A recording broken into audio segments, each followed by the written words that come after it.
God bless day po sa ating lahat mga ka-Trulay at happy morning sa atin pong lahat. Maglilinis po ako ng ref namin bago po ako magluto ng ulam. Maaga nga po kaming namalingki kanina, kaya lilinisin ko muna ang ref bago ko ilagay ang mga pinamili namin. Tagal-tagal na nga rin hindi nalilinis ang ref namin.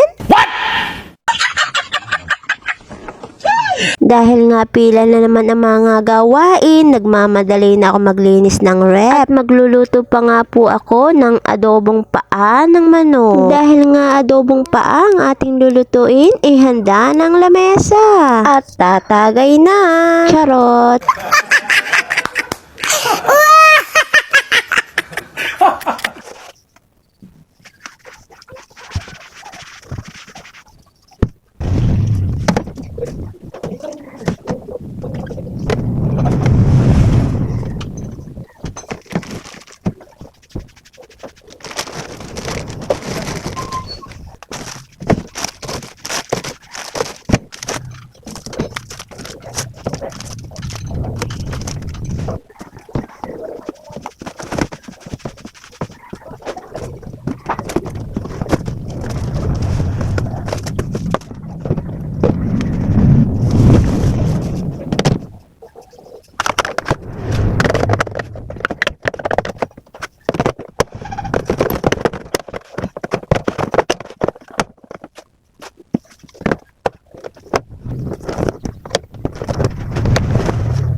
At malapit na nga po akong matapos nito. Ang isusunod ko na nga po ay pagluluto.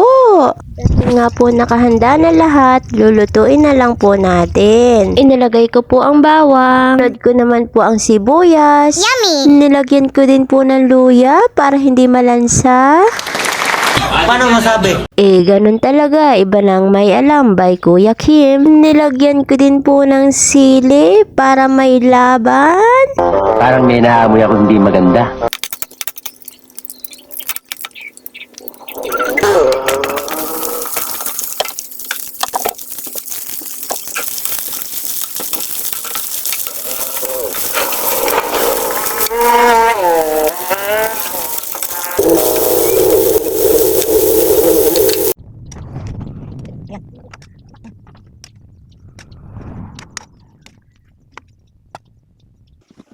At ito na nga po guys, ang adobong paa ng manok. Kaya hanggang dito na lang po guys. Bye bye po. See you next video.